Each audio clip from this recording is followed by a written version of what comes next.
అండి ఏసై దగ్గరికి వచ్చాను. ఆ ఏసై దగ్గర ఒక్కరోజే వెళ్ళా. స్తోత్రం. ఎప్పుడో పండగకి వెళ్ళేవాడిని, క్రిస్మస్కి బట్టలు చూపించుకుంటాయి. క్రిస్మస్కి వెళ్ళేవాళ్ళం. ఎప్పుడో కాసేపు బయట నుంచొని బట్టలు అదిరా అరే ఇదా అదిరా అని ఒక అరగంట ఉంటాం.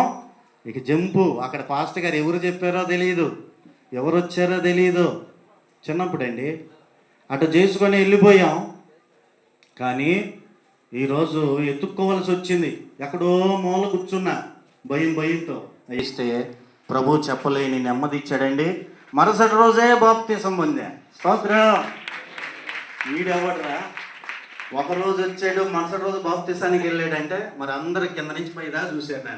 నేను ఎవ్వరు వైపు చూడలా. లైన్లో నుంచున్నా, లైన్లో నుంచున్నా. ఆ నీళ్ళు కూడా మురికి నీళ్ళు లాగా ఉన్నాయి. సరే పర్లేదు, వెళ్ళి నుంచున్నాం.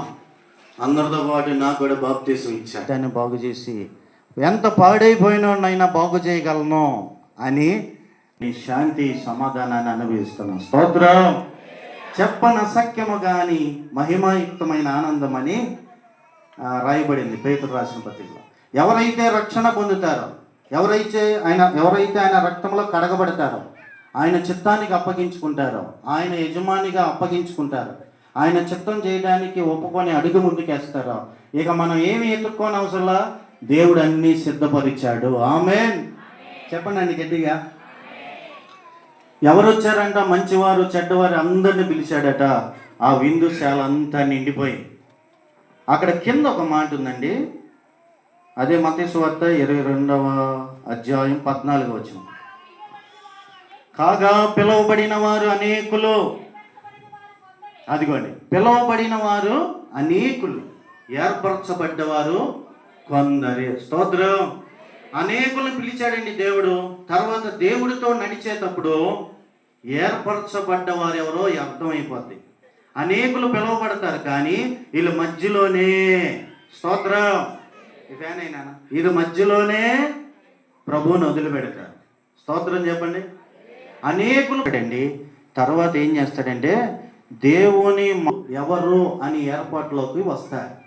చాలామంది ఏమైపోతారు తెలుసా? అన్నీ ఉన్నప్పుడు అమ్మయ్య దేవుడు అన్నీ ఇచ్చాడు, రక్షణ పొందిన తర్వాత అన్ని మేలు ఒకదాని తర్వాత ఒకటి మేలులు జరుగుతూ ఉన్నాయి, దేవుడు పిలిచి అన్ని విషయాల్లో మనకు సమృద్ధినిచ్చాడు అని దేవునితో పాటు వెళ్తూ ఉంటే ఏం జరిగిద్దంటే దేవుని మాటకు లోబడటం దేవుడు నేర్పిస్తూ ఉంటాడు. అర్థం కాదు. దేవుని మార్గంలో వెళ్తున్నప్పుడు అర్థం కాని పరిస్థితులు వస్తాయి. అయినా లోకి వస్తారు. యుద్ధం అని చెప్పే కదా. మరి సైతానుగాడు ప్రతినిత్యం ఎలా యుద్ధం చేస్తాడో తెలుసా?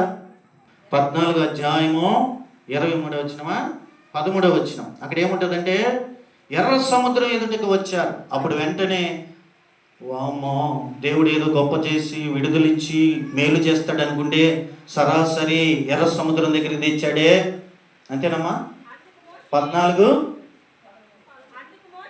అందుకు మోషే భయపడకుడి, యెహోవా నేడు మీకు కలగజేయు రక్షణను ఓరక నిలిచి చూడుడి. మీరు నేడు చూచిన ఐగుప్తీయులను ఇక మీదట మరి ఎన్నడూ చూడరు. యెహోవా మీ పక్షమున యుద్ధము చేయను. స్తోత్రం. చెప్పండి గట్టిగా హల్లెలూయా. ఐగుప్తు ఫరో గొడవ వదిలిపోయింది. ఇక మనకంతా ప్రశాంతే. దేవుడు ఏం చెప్పాడు? కానానే సమృద్ధిస్తానన్నాడు. ఇప్పుడు దేవుడు నడిపిస్తున్నాడు కనుక మనకి ఏ కష్టం ఏ అడ్డు ఉండదు అనుకున్నారు. కానీ తీరా వెళ్ళేసరికి ఎర్ర సముద్రం ఎదురొచ్చింది. వెనక ఫరో సైన్యం వస్తున్నారు. అదే అనవసరంగా వదిలేమే వీళ్ళనని వాళ్ళు ఎమ్మడబడుతున్నారు. ఈలోపు మధ్యలో అల్లాడిపోయారు. అల్లాడిపోతున్నప్పుడు దేవుడు మోషే ద్వారా చెప్పాడు, అబ్బాయ్ భయపడొద్దు, ఇప్పుడు చూస్తున్న ఐగుప్తులు మరి ఎన్నడూ చూడరు. దేవుడు ఒక అద్భుతం చేస్తాడు. ఎలా చేస్తాడు? ముందు నుయ్యి వెనక పోయి. అసలు మేము అందుకే ఐగుప్తులో చచ్చినా పోయేది. స్తోత్రం. గట్టిగా హల్లెలూయా. మరి ఐగుప్తులో ఉన్నప్పుడు ఎందుకు మొరపెట్టారు? చూడండి, ఇప్పుడు ఏం చేయాలి? వీళ్ళు ప్రభు ఇన్ని అద్భుతాలు చేసి విడిపించాడు. ఆయన మాటకు లోబడదాం. ఆయన ఏదైనా చేయగలడు కాబట్టి ఆయన మీద ఆనుకుందామని కొంతమంది, ఎక్కువ మంది అక్కడ చచ్చిపోయినా పోయేది. పొద్దాక సమస్య వస్తే చాలు గోల చేస్తుండేవాళ్ళు. అప్పుడు దేవుడు కనికరించి ఏం చేశాడు? మోషేతో సాగిపోండి అన్నాడు. అప్పుడు ఏమైంది చెప్పండి? ఎర్ర సముద్రం రెండుగా పాయలైపోయింది. స్తోత్రం. ఎర్ర సముద్రము నీ ఆజ్ఞ మేరకు రహదారిగా మారగా, దాటిరే నీ జనులు బహుక్షేమముగా. నీ ఆజ్ఞ మేరకు రహదారిగా మారగా, దాటిరే నీ జనులు బహుక్షేమముగా. ఆ జలములలోనే శత్రు సైనికి పోయేనే, ఆ జలములలోనే శత్రు సైన్యము మునిగి త్వరగా ముగిస్తాం. మరలా సరే, దేవుడు అద్భుతం చేశాడా? వెంటనే మామూలు డ్యాన్సులు కాదు, 3 రోజులు డ్యాన్స్ వేసుకుంటా మా దేవుడు చూడండి ఎర్ర సముద్రాన్ని పాయలు చేశాడు అనుకుంటా వెళ్ళారు. తీరా అక్కడికి వెళ్తే నీళ్లు లేవు, తాగటానికి గుక్కెడు నీళ్లు లేవు. స్తోత్రం చెప్పండి. ఏంటో ఇప్పుడు నీళ్లు లేకుండా అయిపోయినాయి. ఎర్ర సముద్రాన్ని పాయలు చేశాడు సరే, ఇప్పుడు తాగడానికి నీళ్లు లేవు. ఇప్పుడు దేవుడు సమృద్ధి ఇచ్చి నడపలేడా? నడపగలడు. కానీ ఏమి నేర్పిస్తున్నాడు? మీరు పిలుచుకున్న ఇప్పుడు నా మాటకి మీరు లోబడాలి, ఏర్పరచబడ్డ వారి లిస్టులోకి రావాలి. స్తోత్రం. చిన్నప్పుడు చూడండి, పిల్లలు తల్లిదండ్రులు అన్నీ చూస్తారు, కాళ్ళు కింద పెట్టనివ్వరు, అన్ని విషయాల్లో అన్నీ జాగ్రత్త చేస్తారు. కొంచెం ఎత్తు ఎదిగిన తర్వాత ఎత్తుకొని మరీ తీసుకెళ్ళి బళ్ళో వదిలిపెట్టి వస్తారు. స్తోత్రం. ఎమ్మడబడుతున్నా కానీ తీసుకొస్తారా? తీసుకురారు. కళ్ళ ముందే టీచర్ గారు కొడుతున్నా కానీ వినపడినట్టు అవసరమైతే కళ్ళు తుడుచుకుంటా వెళ్ళిపోతారే కానీ పిల్లోడు మాత్రం వెనక్కి వచ్చి తీసుకుపోనే కొంతమంది తీసుకెళ్తారులేండి. స్తోత్రం చెప్పండి.